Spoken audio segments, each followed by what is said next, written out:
I'm not a fan of AI or many of the mechanisms being hyped today to make life better or easier.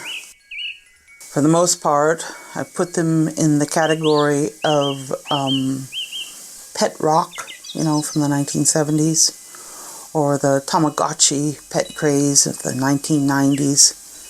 It's a novelty. However, before I make a final decision about what I think about this, or in general on anything, I always like to give it the benefit of the doubt. And so I did this with AI art, with a little bit of dabbling in AI music, not very much. For 11 months I've dabbled, and from that produced some form of storytelling using images to support the text, and I wanted to consider this thing in the realm of a tool. I remember in the 1990s when Photoshop came into being, and then Illustrator and all the rest of those things, many people were very unnerved by them, and many professional artists were pushed out because of those things. It was the same fear that you have today, people thinking that they're going to lose their jobs in art because of AI. Yet at that time, and today even, these are still tools.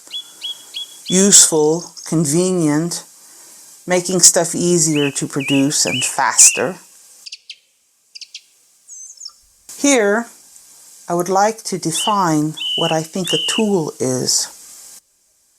A tool is a thing that you master. You learn about its elements and how it works, what it's capable of, and then you bend it to your will. It is your subservient. A car is a tool, a lawnmower, a video camera, a paintbrush, a knife, a saw, a hammer. Some tools can do more than other tools, and they have a broader spectrum of usefulness. Tools are useful. Tools cater to my need. I master the tool, and it works for me.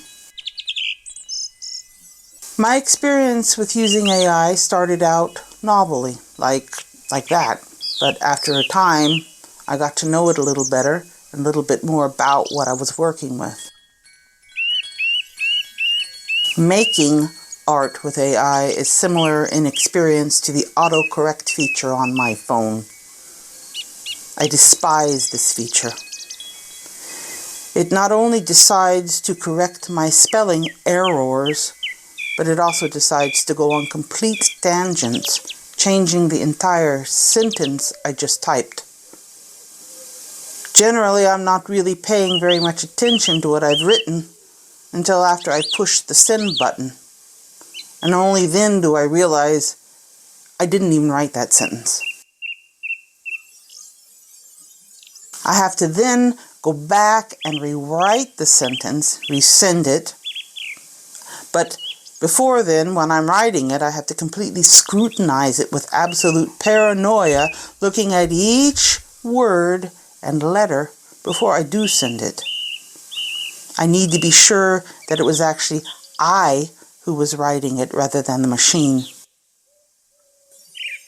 I always assume that it has the capability to learn about my idiosyncratic ways of communication, and then just eventually flow with the way that I do things. But it doesn't. It never does. It simply continues to replace my words with what it is programmed to consider is better and more correct. But that's not what I asked for. Making art with an AI tool is the same. I give it a prompt like, a woman sitting on a log against a pure white background in a pointillist style. It has no clue what pointillism is. It has no idea what symbolism is. It has no real idea what a style even is.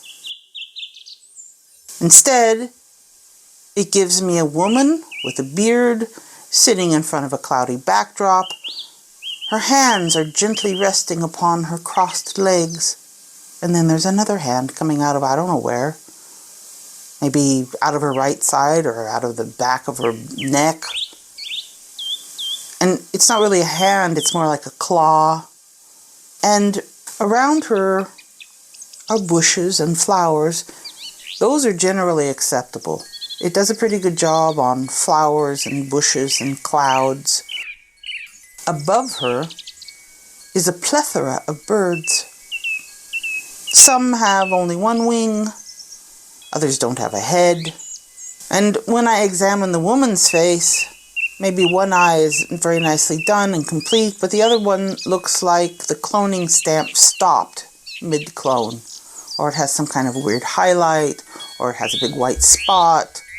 There's always something off. I mean, every single time there's always something off. It never does something perfectly, ever. So then I decide to push that button again with the exact identical prompt. I don't change it in any way. And this time, maybe I have examples that are a little bit more toward what I was requesting. Maybe she doesn't have facial hair this time. Maybe the background is a little bit more blank or white. But then when I look closer, I see again that her hand looks like a loaf of bread. And the device has decided to add some kind of bizarre animals all around her feet or on her shoulder or up in the trees or back in the background. And the animals always, at least 60 to 70% of the time, are mutants. Some look like blobs of dough, and some have 3 legs, and some have 2 heads, or some are some kind of bizarre combination between a bird and a dog, or who knows, whatever. And then I push that button again. And then I push it again. And then after about the 5th or the 6th generation of pushing this button, I end up just settling for the best one, the one that looks the best to use. And then I tell myself I'm just going to go into Photoshop later, if I can remember to do that, and fix it. And then I begin to ask myself, is this even an actual tool? Or is this instead a hyped up instant gratification machine? If it's an actual tool, such as something like the passé art programs, like Photoshop and other things, then it should provide me with what I expressly outline in the prompt. It shouldn't deviate from that. It shouldn't be adding things, and it shouldn't be subtracting things. I think to myself, well, maybe it's a better tool if I paid for a monthly subscription for something maybe a higher quality. And then as soon as I finished that thought, I ran across someone who has illustrated something, animated something with a generative artificial intelligence program. And I'm amazed because I see the exact same errors in it. And this is actually animated, and it's actually somebody paying for this. I see people running around in the streets and being turned into dust, which was not the intention of the storyteller. I see people on horseback merging into the horses' heads. I see very sloppy cloning of identical faces in the crowd in the background. It doesn't even bother to do individualized faces. If it dares to do individualized faces, then half the time they look eroded. Their eyes, their noses, their mouths, or they look horrific, like some kind of zombie who's had its flesh eaten off of it. And please do not get me started on historical accuracy. It doesn't matter what kind of very accurate prompt that you give it. I can tell you that this device knows nothing about genres or styles. It doesn't know the difference between a ziggurat and the Mesoamerican pyramids. Has no clue. Doesn't matter. It doesn't know about eras. It doesn't know about styles. And you can be very precise in your description and still it just makes up things. Just makes it up. You try to create a crown or a headpiece from a certain era and you're very descriptive. You say it's metal and it's domed and it gives you feathers with a snake coming out of the top. If you ask it to do something in the style of Van Gogh, all it can give you is some kind of scraping of the Starry Night. It has no idea about what Impressionism is or any kind of style whatsoever. I would say that the only style that it passes on is maybe neoclassical, that even barely. So I asked myself, how in the world can I classify this thing as a tool? It's not listening to me. I can't really manipulate it very well. I can't really get it to accurately do my bidding. I can't go into it really. I'm sure you can erase things sometimes if you have enough tokens or whatever whatever it is that they provide you with to erase things. But even then, when you do erase things, it leaves black splotches and all kinds of you have to go back into Photoshop every single time. So at this point, I can only categorize this as a novelty item. Sure, it compiles pictures, but the majority of these are always including some kind of hallucinatory effect.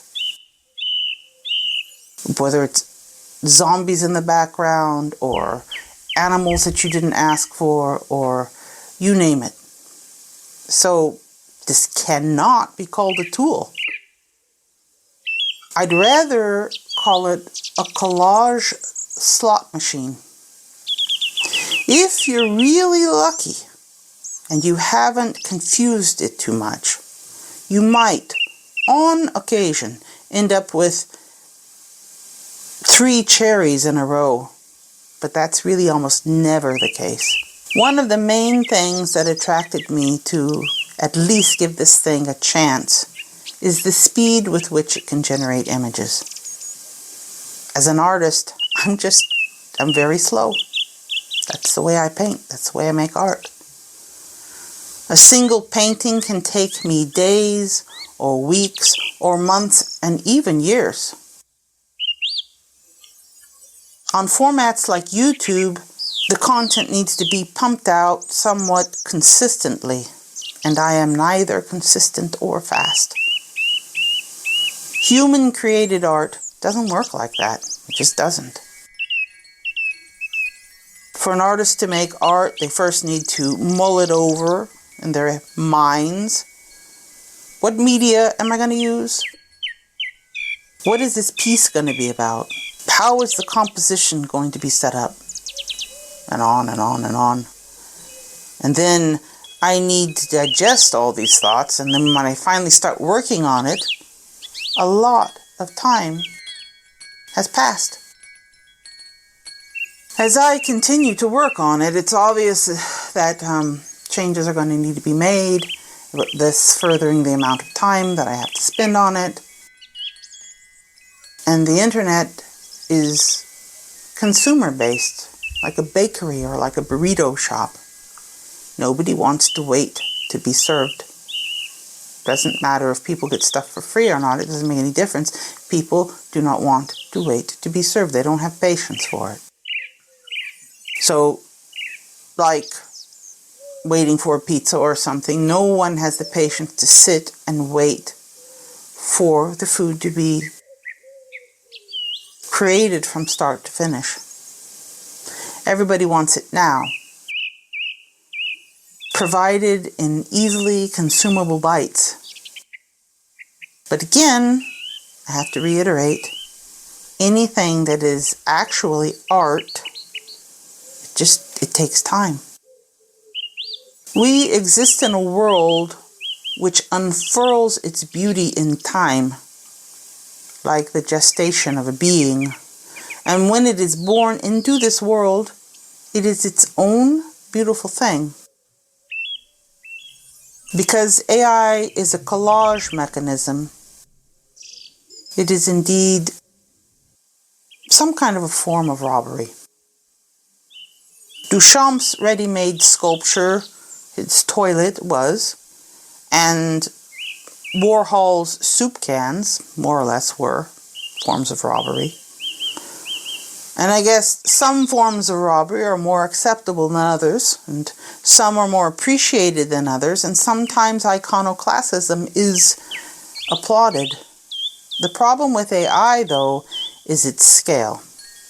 It is so fast, and so broad, and so wide, it's like a storm that no one really was expecting, or even prepared for at all.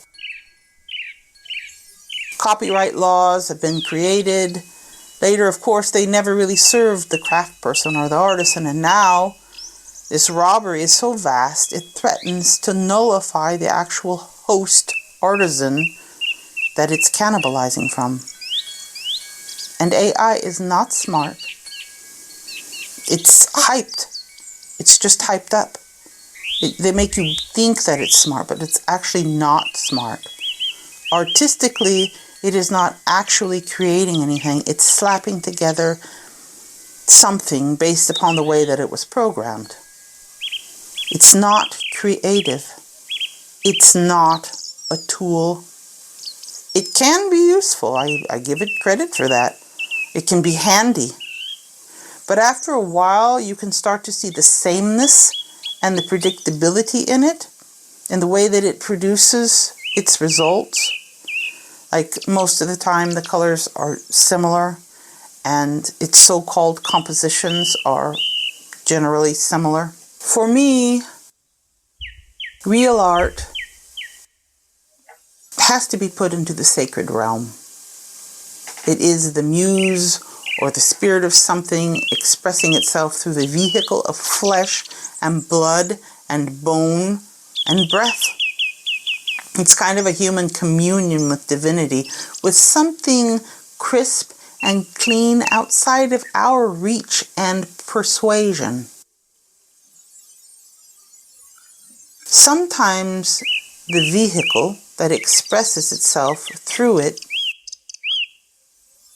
its vehicle is depressed, or it's elated, or it's rejected, or dejected, or it's hungry, or it's happy, or it's joyful, or elated, or it's angry. Art isn't just technical. It's not just a formula or a recipe, though those skills and tools definitely are used and are useful. Art, at its highest point, it's about ensoulment, bringing a thing, expressing a thing into this world of materiality. The object manifested is thus the holder and the vehicle through which an intelligence interacts with us and within us in this realm, creating a change and experiencing it with and through us. A communion.